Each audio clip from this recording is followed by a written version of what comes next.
BRS పార్టీలో కవితను ఒంటరి చేసే ప్రయత్నం జరుగుతుందా? కవిత రాసిన లెటర్ విషయంలో అధినేత కేసీఆర్ సీరియస్ గా ఉన్నారా? తాజాగా కేటీఆర్ చేసిన వ్యాఖ్యలు అందుకు ఊతమిస్తున్నాయా అంటే అవుననే సమాధానమే వస్తుంది.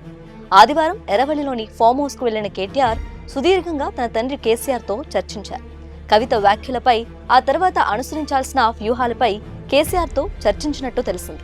అయితే కవిత ఎపిసోడ్ పై ఎవరూ ఎక్కడా ఏమీ మాట్లాడొద్దని కేటీఆర్ కు కేసీఆర్ సూచించినట్టు సమాచారం.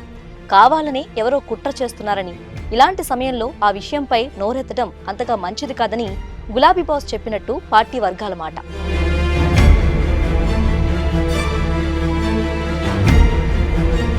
కేసీఆర్ దేవుడని, కానీ ఆయన చుట్టూ దయ్యాలున్నాయంటూ సంచలన కామెంట్ చేశారు కవిత. బీఆర్ఎస్ లో కోవర్ట్లు ఉన్నారని, వారిని దూరం పెట్టాలన్న కవిత వ్యాఖ్యల నేపథ్యంలో కేసీఆర్ కేటీఆర్ల భేటీకి ప్రాధాన్యం ఏర్పడింది. పార్టీలో అంతర్గత విభేదాలున్నాయంటూ జరుగుతున్న ప్రచారం, విమర్శలపై ఈ భేటీలో చర్చించినట్లు సమాచారం.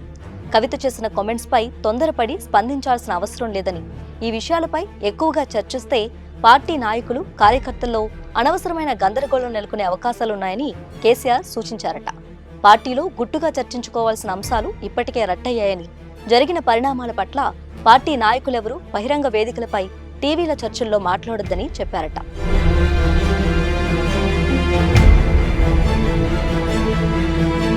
ఈ అంశంలో ఇప్పటికే కాంగ్రెస్, బీజేపీకి ఛాన్స్ ఇచ్చినట్టుందని, మళ్లీ అనవసరంగా ఏదేదో మాట్లాడితే ఆయా పార్టీలకు మరింత ఛాన్స్ ఇచ్చినట్టవుతుందని కేసీఆర్ అన్నట్లు తెలిసింది. ఈ ఎపిసోడ్ను తానే డీల్ చేస్తానని కేసీఆర్ చెప్పినట్లు సమాచారం. ఎవరైనా దీనిపై ప్రశ్నిస్తే అధిష్టానం చూసుకుంటుందని చెప్పాలని కేటీఆర్ కు సూచించినట్లు తెలిసింది. ఇలాంటి వాటిపై పెద్దగా దృష్టి పెట్టకుండా పార్టీ బలోపేతంపై దృష్టి సారించాల్సిందిగా సూచించారని తెలిసింది. ఒకవేళ సైలెంట్ గా ఉంటే సోషల్ మీడియాలో అనుకూల, వ్యతిరేక వర్గాలు రెచ్చిపోయే ఛాన్స్ ఉంటుందని ప్రస్తావించారట. కొన్ని విషయాల్లో కామ్గా ఉండటమే బెటర్ అని అన్నారట. కేసీఆర్ తో సమావేశం అనంతరం కేటీఆర్ తనకు సన్నిహితులైన నాయకులతో ఇదే విషయం చెప్పినట్లు సమాచారం.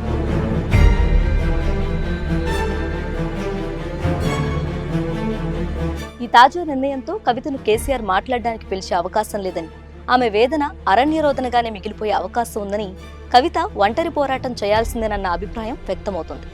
ఏదేమైనా కవిత విషయంలో ఆమెతో నేరుగా భేటీ అయి మాట్లాడకుండా పార్టీ తీసుకున్న నిర్ణయం కవితకు బిగ్ షాక్ అనే చెప్పాలి.